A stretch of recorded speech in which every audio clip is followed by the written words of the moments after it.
look so good out there this morning. You must have had a good night's rest. You didn't party too much. Anyway, we're in for a real treat this morning. I mean, both these gentlemen that are getting ready to come up here, they don't really need introduction. I mean, everybody knows Dr. Burnett, longtime DECI member. He's held every office 2 or 3 times. You can't get rid of him. But the key to this presentation this morning is he's got a guest. He's got the faculty member, not just a faculty member, but the faculty member. I think you're really going to enjoy this. Their names are there. We want you to feel free to embrace them and give them a warm welcome, because I walked in here this morning and got ready to eat breakfast and JP said, don't sit down. And that's the spirit of DECI, is that when you're called, you have to step up to the plate. Henry.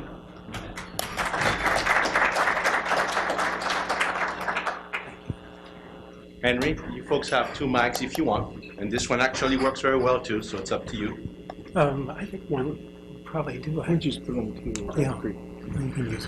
Well, we're really impressed with the crowd today. You can tell we're not hosting this conference here in sunny Southern California in San Diego.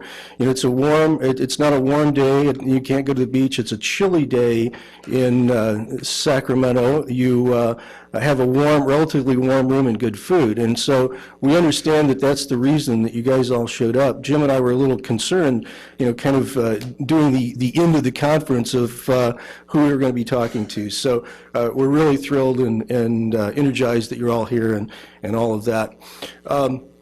Many of us in this field are so focused on the future and what's next that we fail to realize that, you know, people have been doing this for some time. And it's interesting that one of the individuals that has documented our history is in fact one of Sacramento State University's own. It's Paul Saettler. Those 2 books, I'll show you the books. This is kind of a book report. So we've got Paul Saettler's A History of Instructional Technology, 1968. The Evolution of American Technology, 1990. You know, as you go along, you get more volume in the volume. Both of these are Paul Saettler's history. We have David Houle. Many of you will know David Houle from 4 years ago, who was our keynote speaker at Mills College, who has the book Shift Age out, very important for mass communication and new trends in technology, and also the pivotal work, The Definition of Educational Technology, Alan Jaransky and Mike Melinda. Mike was the chair of my doctoral dissertation in Indiana, and so that's a very important book for me. But they give a definition and then define that word by word in an entire book. So really good literature about. Yes, we looked for Paul. He's retired in '83. The other interesting thing you might notice about this particular book, it has American River College stamped all around on all 4 of the end pages. Okay, one might think that I stole this from American River College when I was the Dean of Learning Resource there. It's not true. And if you simply come and look at the front, it is clearly stamped withdrawn. I bought this baby for 50 cents when I was at AR. So there are really good opportunities out there. But I want to share with you a little bit of the introduction that Don Ely from Syracuse University has written about Paul Saettler's work as we get into this. So here's what Don says, introducing the 2nd edition. For being a relatively new field, educational technology has a substantial history, much of it written during the 20th century. No one has documented the history as thoroughly as Paul Saettler. He is the historian of the field. His first historical volume, now out of print and collectible, is a prized possession in the libraries of many professionals, Burnett being one of them. He continues to document the field's growth in this welcome volume. Any serious professional is concerned about his or her heritage, perhaps the initial rush to acquire knowledge and the skills to become a professional. Many have placed secondary the interest in the origins of the growth of field. Eventually, however, the reflective practitioner, which you all will become today, wants to know the sources of the definitions, concepts, the theories that have helped to shape the field. The search is somewhat akin to the recent preoccupation with genealogy and roots. So that's a little bit of background of where we're going to go with this today. So we're going to look at two things. We're going to look at a 100-year period, a century, from 1985 to 1995, and then also something that's really occurred in the last 20 years, the threshold decades, and that is something that David deals with very much in his book. So as we structure this, the first part of the presentation is kind of dealing with that historical perspective, and then going back and looking more significantly at those last 20 years. So we're going to look at how we talk about the nature of knowledge and learning. We're going to look at organizational structures that have emerged as it relates to instructional technology, and we're going to deal with what we mostly focus on is mass communications technology. I think it's a very interesting thing to understand that what we do in this business, if you really think about what we do in this business, where does it start? Does it start in college and universities of education doing research on what would be the most effective way of transmitting knowledge and culture and information to students? No, it doesn't. Where does it start? It starts in the entertainment industry. And if you'll follow my thought and follow this thread, I think you'll see how I drive this point home in the presentation today. So I'm going to go back beyond 100 years and talk about the really deep structure of where we are in this business, and look at Greek philosophy and Greek thinking in the last half of the 5th century BC, the classical Roman, or the classical golden age of Greece. And the sophist Saettler, again, none of this is what Burnett knows. All of this is really taken directly. You're getting the book report from Paul Saettler. So my thinking is mixed in here, but it's certainly trying to report out on what Paul has written. So if you look at what the sophists were talking about, 5th century BC, their view was an evolutionary view of humanity. They dealt with morality and law. They viewed history as progress, not cyclical or regressive. We talked about this being a democratic and egalitarian, and a theory of knowledge that was progressive, pragmatic, empirical, and behaviorist. Well, that sounds like liberal university people today, doesn't it? I mean, this is really progressive stuff, but it's a tradition that we've been dealing with a long, long time in higher education. I could do political commentary here, but we've already done the election. I'm not going to go there, so we'll move on. Socratic method, I think many of you are really familiar with that, and if you're ever taking introductory courses in education, you dealt quite a bit with how Socrates worked with his students. And again, that was individual tutorial.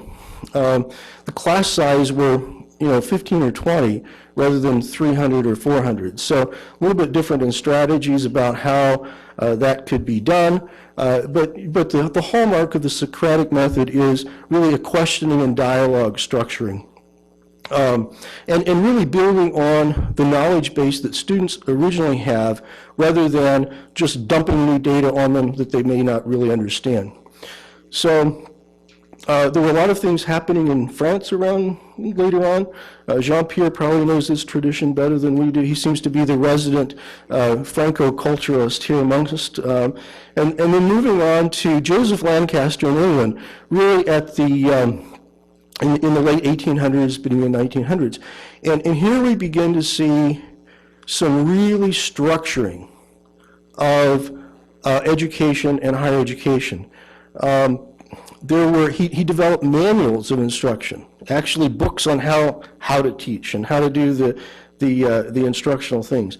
He talked about organizing classrooms and management of instruction. He began to organize curriculum in grades, first grade, second grade, third grade.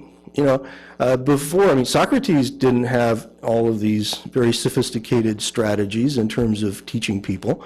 But here we are in England moving into this. And guess what?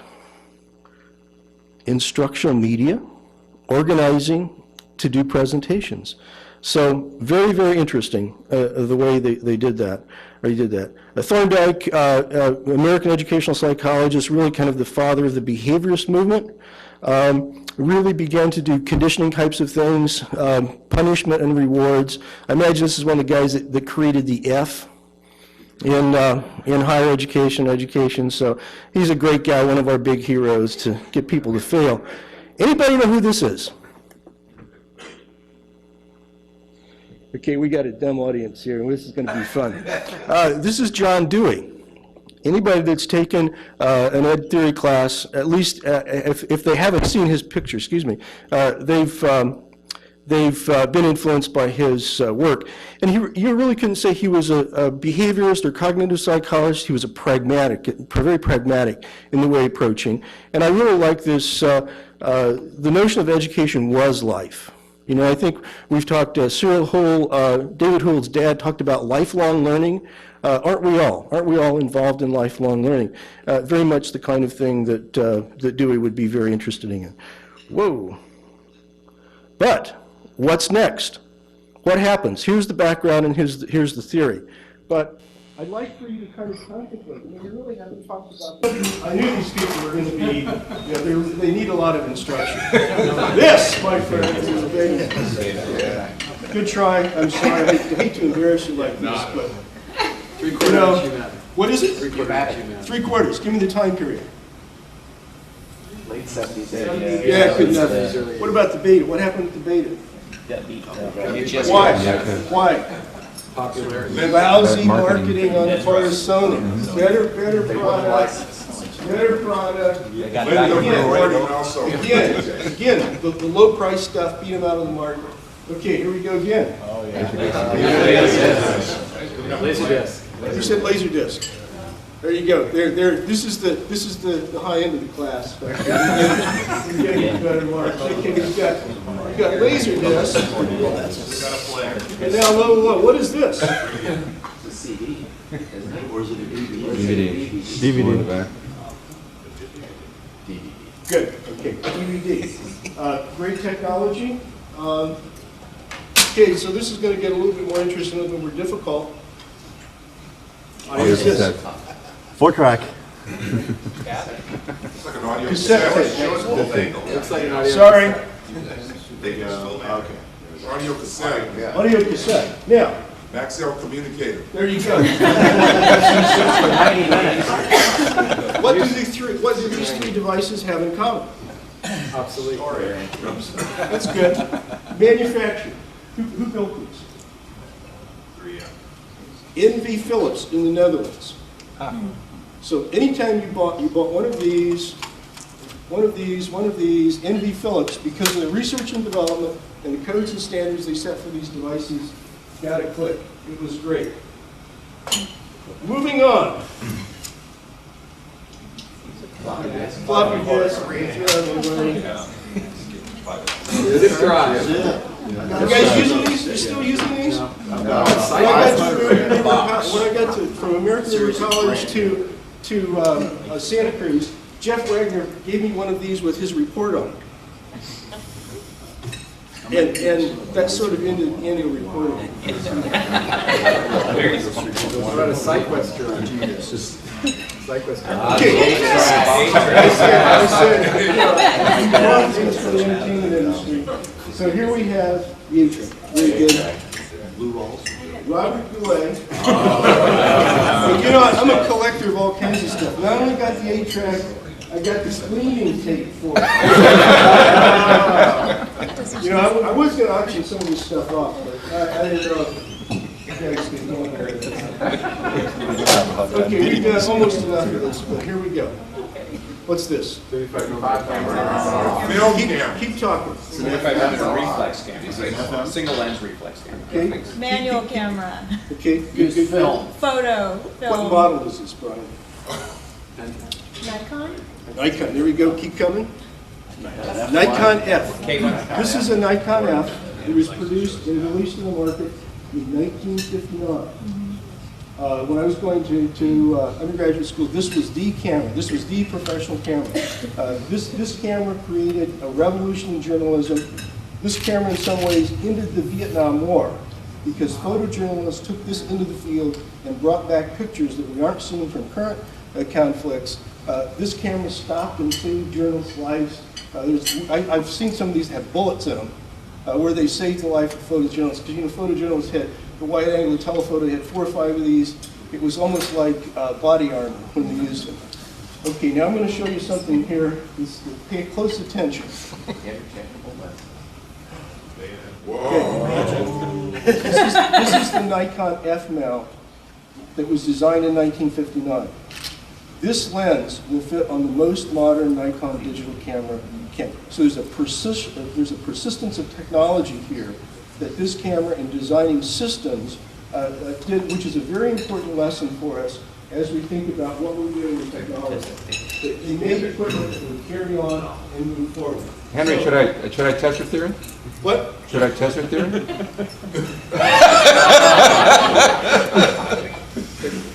Come on down, son. Come on, step.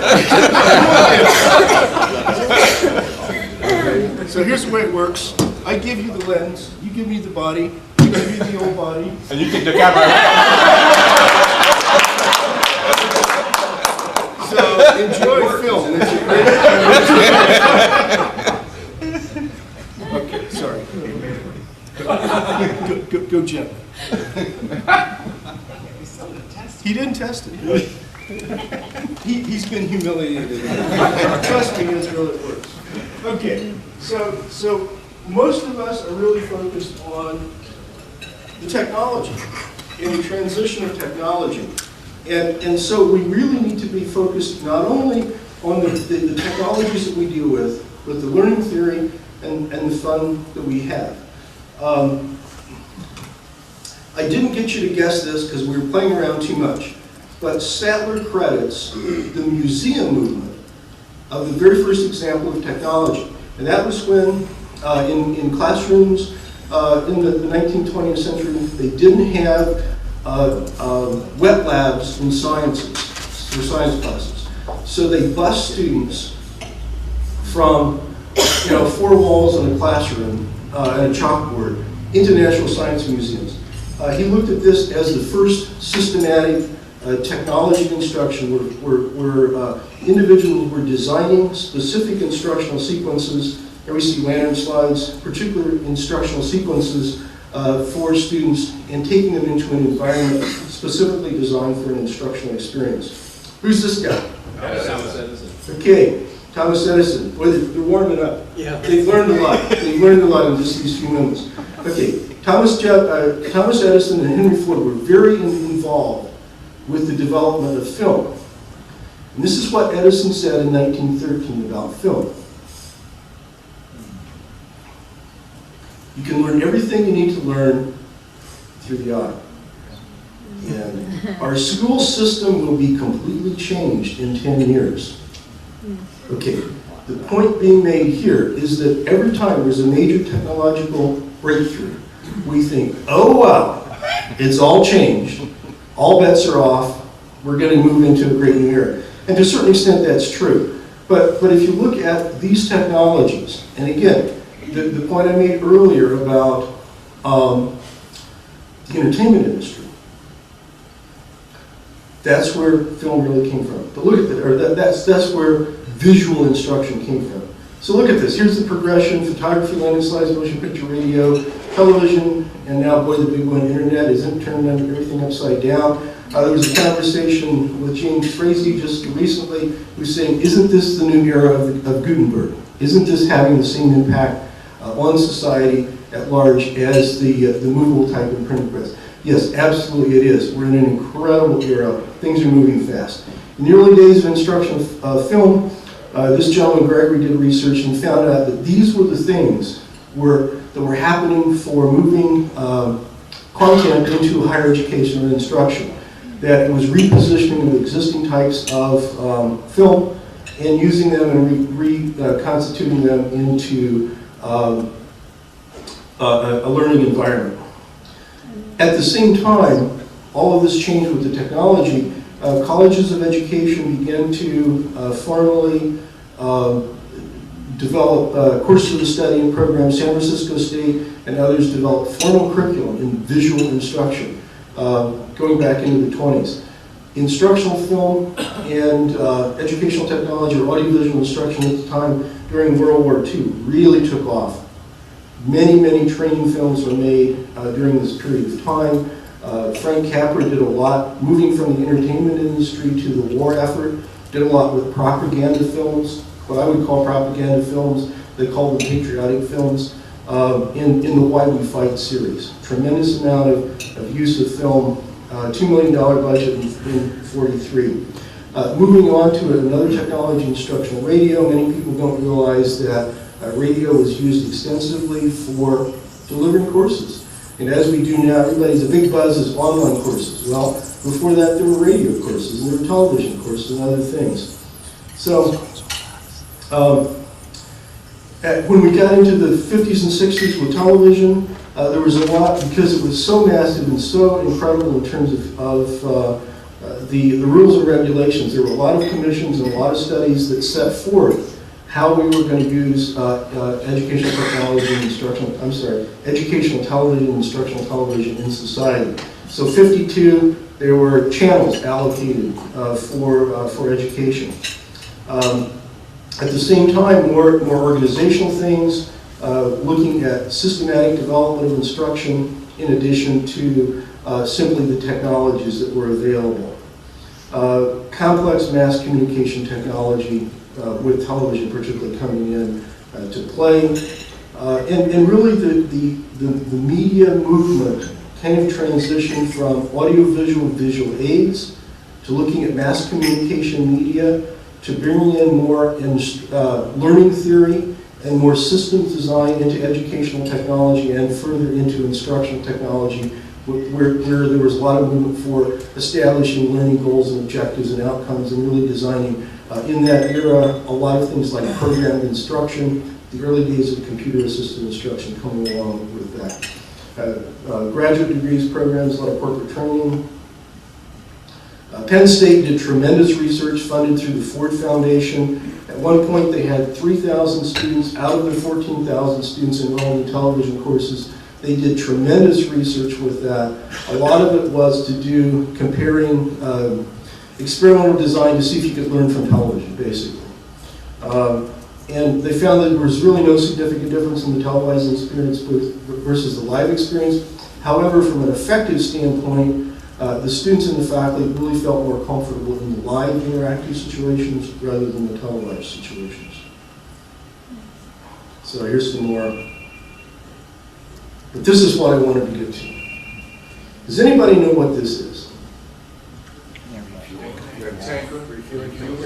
Okay, good guess, and you're close. But this is a Douglas DC-6. It's flying high over the skies of West Lafayette, Indiana, and it's broadcasting instruction to 6 or so states in the West. So this was the first. They put 2-inch quad tapes on this airplane, flew around West Lafayette, Indiana, and broadcast courses to students all over the Midwest. Really a precursor of satellite distribution of television. I was in high school at the time, 34 courses, 2,000 schools, 400,000 students. I was in high school at the time, and I remember my principal, Elmer Whitaker, small rural consolidated school out in central Indiana, saying, just stopping, everybody in a small school, you know everybody, so you're the principal. And one day he stopped and he said, you know, Henry, there's an airplane flying around, up here, and they're broadcasting classes. But I go to the board of trustees and I try to get them to buy a television set, and they basically say no one could ever learn from television. I can't even buy a TV to show these classes here. So you see the incredible resistance to change, even though there's dramatic movement, dramatic change. So again, a lot of early development and a lot of breakthrough technology that we're really dealing with. But now we come to a 20-year period that gets incredibly exciting, and my good friend and colleague James Bierman has been at the forefront of some of this development, so he's going to continue the story. Jim?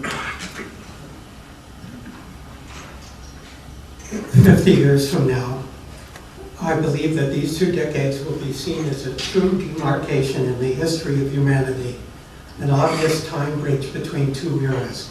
This is from David Houle, it's not mine, And David Rule is a writer with an incredibly sunny disposition, much like Henry's, and also one I would put in the Wired magazine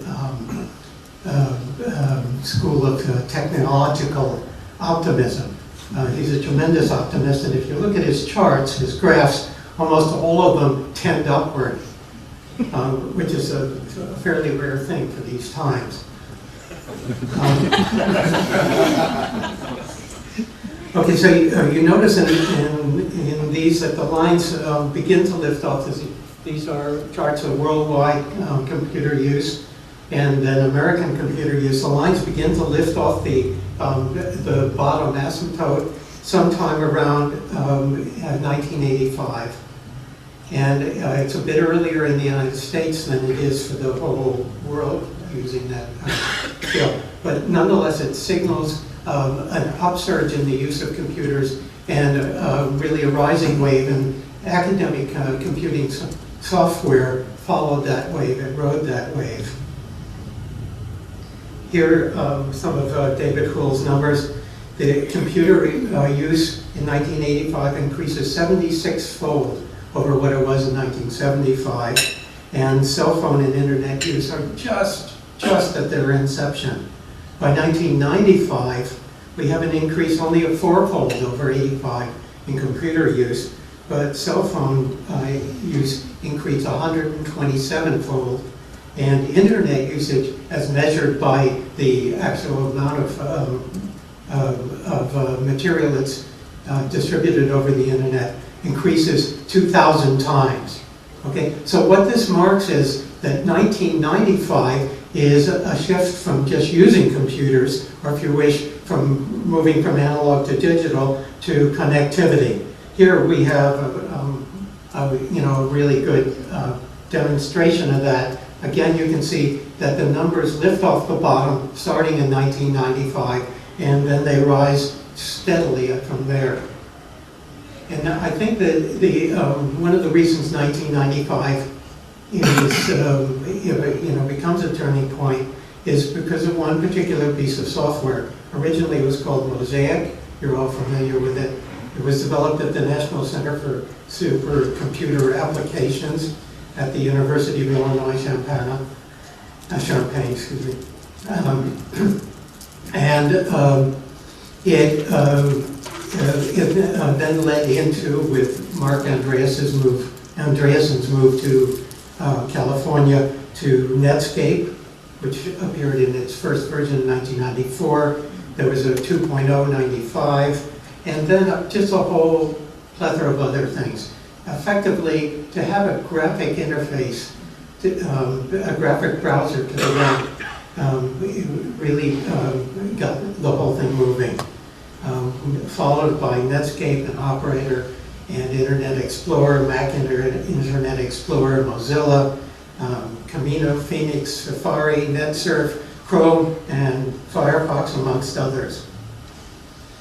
Well, riding the original wave was the development of academic courseware. Here you see this is the catalog for the Academic Courseware Exchange. That was founded by Apple Computer and Kinko's. And here, a little brief look at the table of contents and their catalog. You can see this is now 1998. By this time, there were 171 titles in the catalog, and the number was growing very rapidly. I'll give you an example of just a couple of the things that were there. You may remember some of these. This is Carolyn Luche's program called The Would-Be Gentleman. And what it does is it models the economic life in France in the age of Louis XIV. It's a sort of player environment where the player embarks on an ambitious plan of social and economic decision making. And here I'm going to quote from her description of the work. As in real life, economic success and social prestige do not follow a fixed pattern. The program features many choices clearly laden with wealth and prestige. But players who overreach themselves can suffer shame, loss of income, and even, God forbid, bankruptcy. The challenge is to keep one's social and economic status in balance. So this is the sort of thing that requires that you know facts and information about the dates and the times in order to play the game. You have to know, for example, that when Colbert succeeds Mazarin as the Minister of Finance under Louis XIV, that it also signals an economic change and it's a terrific learning piece. There were a variety of enormous number of other things that came at that time. And I just want to point out that this was done at Stanford through their author program, which matched programmers with academicians with various ideas that they wanted to try out. Here's another piece I'll just show you briefly because I created it. It's Aristotle's Greek Tragedy Construction Kit. It's a detailed study of the poetics, complete with visualizations of the underlying concepts. All the quoted material from the poetics is bilingual, so you can just click on it and it snaps into the original Greek, or vice versa. And there's a little section in there that actually guides through 38 steps, guides the user through an Aristotelian analysis of a Greek tragedy, any Greek tragedy with a complex plot, as an active lexicon of the principal terms and several animations, that sort of thing. The academic courseware exchange was taken over by Intellimation Corporation and in the early 90s, and by that time there were 400 titles there. Now, by far more important group was the Voyager Company,